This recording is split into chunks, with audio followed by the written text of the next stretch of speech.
Orange rap तो वैसे ही फपता है ना, बट उसके साथ साथ से इस पे रोशनी पड़ रही हो तो वो रंग ना और निखर कर बाहर आ जाता है, वो शाइन और निखर कर बाहर आ जाती है। एग्रेशन तो है यार इसके अंदर, हर चीज़ में एग्रेशन है। इसकी बॉडी लैंग्वेज से लेके, इसके थ्रॉटल रिस्पॉन्स से लेके, परफॉर्मेंस से लेके, इसके अपीयरेंस तक aggressive beast. Let's go bro, आ जाओ, लेट्स गो ब्रो। हाँ मिल जाएगा इन पे।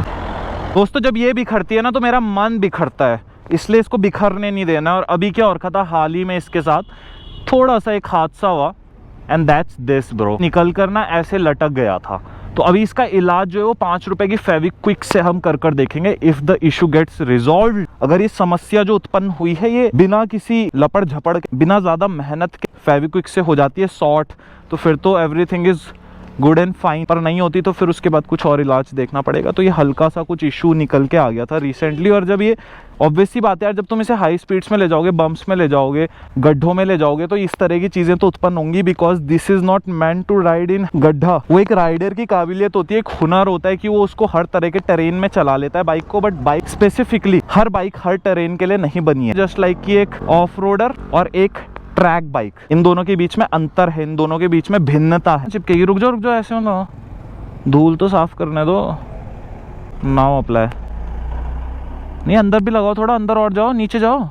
यस यस यस, पूरे में लगाओ नीचे, हाँ बढ़िया से लो, पूरा डाल दो। डालो डालो डालो डालो, जल्दी डालो, वो सूख जाएगा। And let's see this bro. Almost तो मुझे लग रहा है काम हो ही चुका है।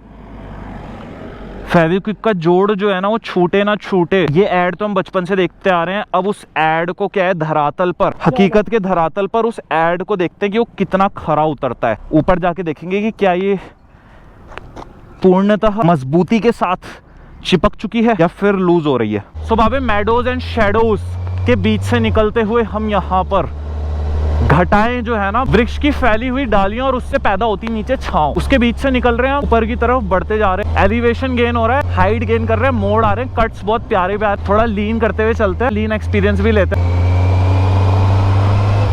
भाई एक मूर्खता है मेरी कि भाई देखो, मैं चेन ल्यूब नहीं करता हूँ समय पे। जो आदत मुझे अपनी बदलनी है, मैं उस चीज पर कभी ध्यान दे ही नहीं पाता हूँ। केयरलेसनेस जिसे आप कह सकते हैं, वो है मेरे भीतर और उसे मैं निरंतर बदलने का प्रयत्न कर रहा हूँ। कोशिश कर रहा हूँ मैं कि अपने दिमाग में मैं बार बार ये घंटी अलार्म जगा सकूं जब भी मैं निकलता हूँ, that my chain needs to be lubed. Bike की जो चेन है उसको ल्यूब करना अति आवश्यक है, एक सुचारू ढंग से वाहन के चलने के लिए और आपके राइड करने के लिए, आपके राइडिंग एक्सपीरियंस के लिए। आप अगल बगल देख सकते हो तो बहुत ही मनमोहक दृश्य है। देखो, सेंट्रल इंडिया में गर्मियां इस समय पे आ चुकी हैं, गर्मियों की शुरुआत हो चुकी है। But that's not the thing जिसके बारे में मैं आपको यहाँ बताने के लिए आया हूँ। मैं ये बताने के लिए आया हूँ कि उसके बावजूद भी हिमालय जैसे माउंटेनियस रीजन में रहने के क्या प्लस पॉइंट्स हैं। This is one of them कि आप ठंडी हवा खा सकते हैं, इवन गर्मी का मौसम हो, गर्मी का सीजन हो।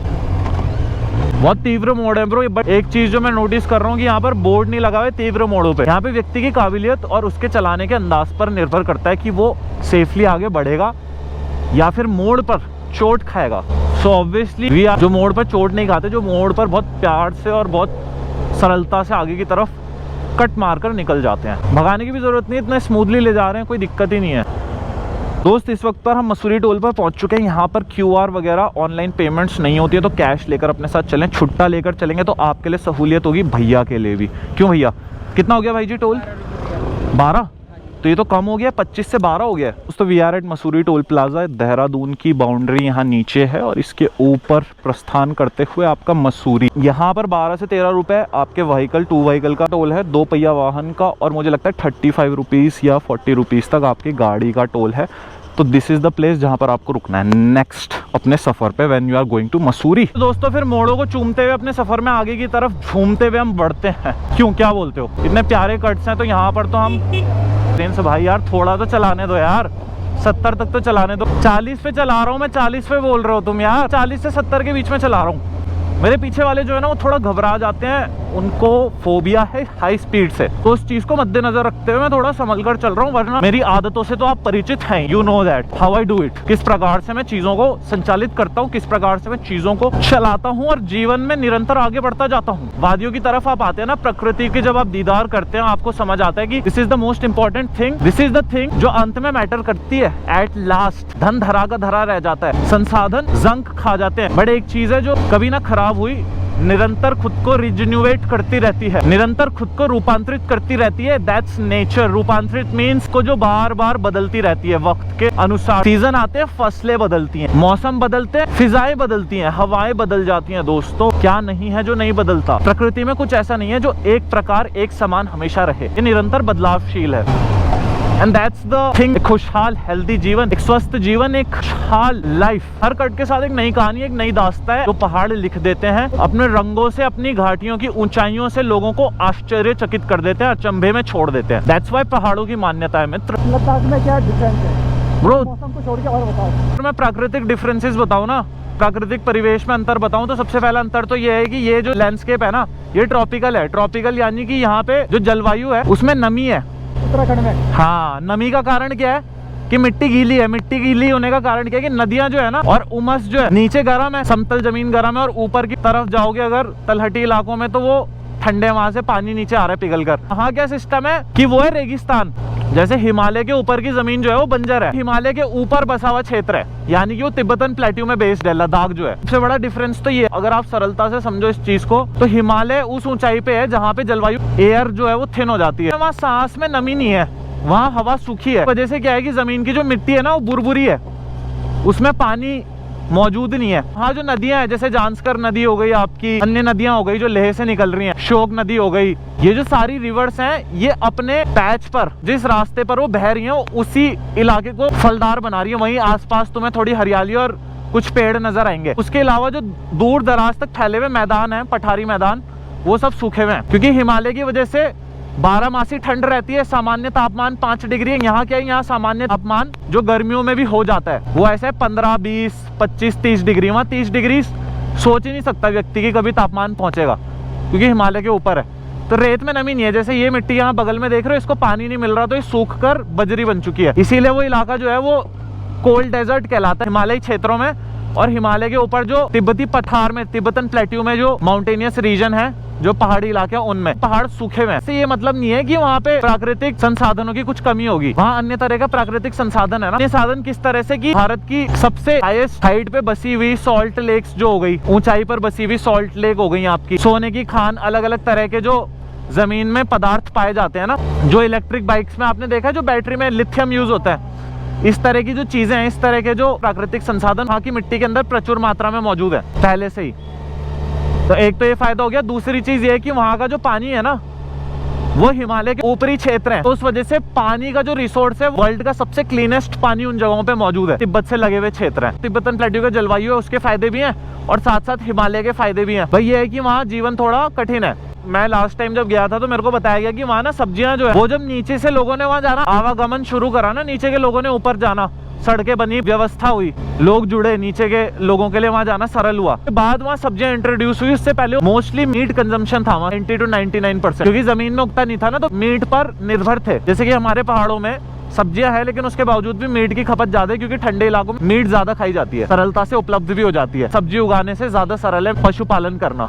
तो ये वाली चीज थी। इस वजह से डेयरी प्रोडक्ट्स हो गए, मीट बेस्ड प्रोडक्ट्स हो गए, उस पे उन लोगों का खान पान ज्यादा निर्भर था। क्यों जाते क्या है? खुली जमीन है ना। ग्रेटर हिमालयास और ट्रांस हिमालयास 2 टर्म है। ट्रांस हिमालयास का मतलब होता है जो हिमालयास की तरह दिखने वाले हूबहू, परंतु पूरी तरह से हिमालय क्षेत्र नहीं, लेकिन वो हिमालय की तरह दिखते इस तरह से हैं कि ठंडे हैं, जलवायु हिमालय की तरह, पर वो फैले हुए हैं पठार की तरह। कश्मीर को जन्नत क्यों कहा जाता है? क्योंकि कश्मीर और अरुणाचल जो है ना, वो ग्रेटर हिमालयास की जो रेंज है, उसकी जो नीचे की तरफ आती हुई श्रृंखला है, उस पर वो स्थित है। वो ज्यादा समतल है और वो ज्यादा फैले हुए हैं, फैलावदार हैं वो। और हमारे पहाड़ कैसे हैं? नेपाल, उत्तराखंड, हिमाचल, ये ऐसे इलाके हैं जो ग्रेटर हिमालयस रेंज के लिए कुख्यात और प्रसिद्ध है, विश्व प्रसिद्ध है। वो इलाके जहाँ पे हिमालयस की सबसे ऊंची श्रृंखलाएं हैं। हम लोगों को सफर ऊंचाई की तरफ करना पड़ता है। सड़कें उतनी, मार्ग उतने सरल नहीं होता यहाँ पर बनाना, निर्माण कार्य करना। इसके पीछे का गणित है ना बाबा, वो चमत्कार नहीं है, वो गणित है। चुंबकीय रोड है जो लद्दाख में बोली जाती है, उसमें चुंबक की शक्ति का मुझे पता नहीं पहाड़ों में वहाँ चुंबक की शक्ति है कि नहीं है, मैग्नेटिक फोर्स है कि नहीं है। One thing is for sure कि वो रोड है ना लंबी है, लकीर की तरह सीधी खींची हुई, तो तुम्हें सब कुछ ना सीधाई में जाता हुआ दिखेगा, जैसे कि सब कुछ सीधा होगा, लेकिन असल में क्या है, ढलान है। तो ढलान है। हाँ, ढलान तुम्हें नजर इसलिए नहीं आएगी क्योंकि वो ढलान इस तरह से नहीं है ना कि एक मोड़ पे ढलना और एक मोड़ पे चढ़ना। वो ढलान ऐसी कि वो फैली हुई है सीधाई में, जैसे कि ये रोड सीधी जाती जाए पर इसमें बहुत माइन्यूट, बहुत मामूली स्तर पर निचलाई हो, तो लोगों को ऐसा लगता है कि गाड़ियां पीछे जा रही है न्यूट्रल पर डाल के। ब्रो ऐसी जगह जहां लोगों को एक बार जाना चाहिए, लेह के अंदर आई मस्ट से कि 2 स्थान में देखो, लद्दाख को अगर तुम 2 भाग में बांटोगे ना, तो एक है ईस्टर्न लद्दाख जिसे चांगथांग रीजन कहा जाता है, और एक है वेस्टर्न लद्दाख जो तुम्हारा नुब्रा वैली श्योक नदी से जुड़कर बना है। यहाँ पर तुम्हारा सेकंड वर्ल्ड हाईएस्ट पास भी पड़ता है जिसे खारदुंगला कहा जाता है। तो उसमें आप इसको बांट सकते हैं अगर आप समझने के नजरिए से आप देख रहे हैं तो नुब्रा वैली जो है, श्योक नदी जिस तरफ से आ रही है, वो रीजन है आपका बल्किस्तान से लगता हुआ region, POK, Pakistan occupied Kashmir. तो वहां पर जो आपके आखिरी के गांव है ना, उनकी सभ्यता और उनकी कल्चर बहुत अलग है। सबसे बड़ी बात क्या है कि देखो, खूबसूरती अगर मैं बताऊं आपको उस जगह की, तो वो 5 ही ऐसे गांव है जो बल्किस्तान से अलग होकर भारत की सीमा के अंदर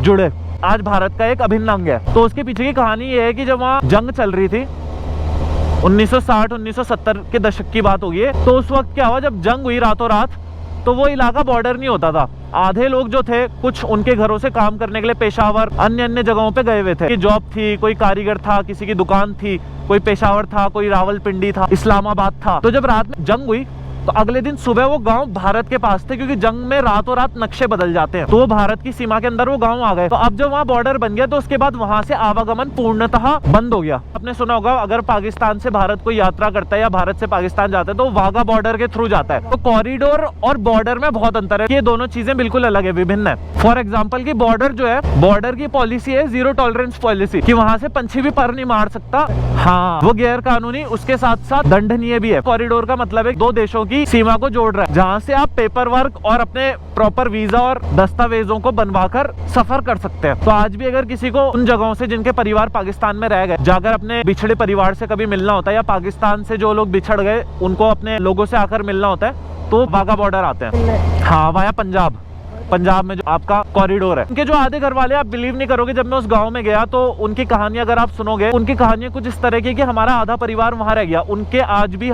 हाल चाल पूछने के लिए वो सोशल मीडिया या मोबाइल के थ्रू, इंटरनेट के थ्रू, इस तरह से उनके साथ पिछड़े सगे संबंधियों के साथ जुड़े हुए हैं। एक लड़का था, वो गाइड कर रहा था मुझे वहां पर, तो उसने मेरे को बताया कि उसका कोई भाई या रिश्तेदार कोई है, वो पाकिस्तान का कोई सिंगर है, तस्वीर वगैरह मुझे दिखा रहा था। इस तरह की कहानियां वहाँ आपको बहुत आम मिलेंगी, हर घर में सुनने के लिए मिल जाएंगी। पर सलाम है भाई हमारे BRO को, बॉर्डर रोड ऑर्गेनाइजेशन को, एज वेल एज हमारी आर्मी को, जिन्होंने उन इलाकों को इतना सुरक्षित रखा है कि जो टूरिस्ट है और जो यात्री है, वो आखिरी बॉर्डर लाइन तक परमिट वगैरह लेके प्रॉपर फॉर्मेलिटीज कंप्लीट करके जाकर विजिट कर सकता है अपने देश की सीमाई क्षेत्रों को, और अच्छे से जान सकता है और समझ सकता है। चांगथांग रीजन क्या है? अब लद्दाख खास इसलिए है कि वो 2 जगहों से, 2 बॉर्डरों से जुड़ा हुआ है। एक तरफ पीओके, पाकिस्तान ऑक्यूपाइड कश्मीर, और चांगथांग रीजन की तरफ से आपका तिब्बतन प्लेट्यू, तिब्बत क्षेत्र जुड़ा हुआ है। चांगथांग रीजन में आपको पुराने मंगोलियन कल्चर और नोमैड्स, शेपर्ड्स तरह का रहन सहन और जीवन शैली, लोगों की संस्कृति देखने के लिए मिलेगी। तो ये सबसे खास बात है अगर आप समझो। तो लद्दाख इसलिए बहुत खास हो जाता है क्योंकि वहाँ ना कई इंडिजिनियस ट्राइब्स और कल्चर्स को मिलकर ले एक एरिया बना है, और फिर उसके नीचे कश्मीर है। हिमाचल के जो उतराई के इलाके हैं, निचले इलाके हैं, वो पंजाब से जुड़े हुए हैं। उसी तरह से लद्दाख के जो निचले इलाके हैं वो कश्मीर से जुड़े हुए हैं। आपको सभ्यता भी देखने के लिए मिलेगी, आपको बल्ती लोगों की सभ्यता भी देखने के लिए मिलेगी। साथ ही साथ आपको चांगथांग रीजन में रहने वाले शेपर्ड्स, नोमैड्स, उन लोगों के बारे में भी जानने के लिए मिलेगा। ये कुछ इस प्रकार से अगर आप जोड़कर देखना चाहो, एक आईने से आंकना चाहो, तो ये कुछ इस तरह से, जैसे उत्तराखंड है, कुमाऊं, गढ़वाल और जौनसार मूल क्षेत्र है। ये 3 बड़े इलाके हैं जिनको मिलाकर उत्तराखंड पूरा बनता है। 3 कल्चर है देखने के लिए मिलती है जो हमें, वैसे ही लद्दाख के अंदर है। चांगथांग हो गया, बल्ती कल्चर हो गया, और साथ में आर्यंस की कल्चर, कश्मीरीज की कल्चर। सड़कों का भी थोड़ा काम करा देते ना यहाँ पे, तो ठीक हो जाता मामला। सड़कों की हालत देखो तो थोड़ी खस्ता है।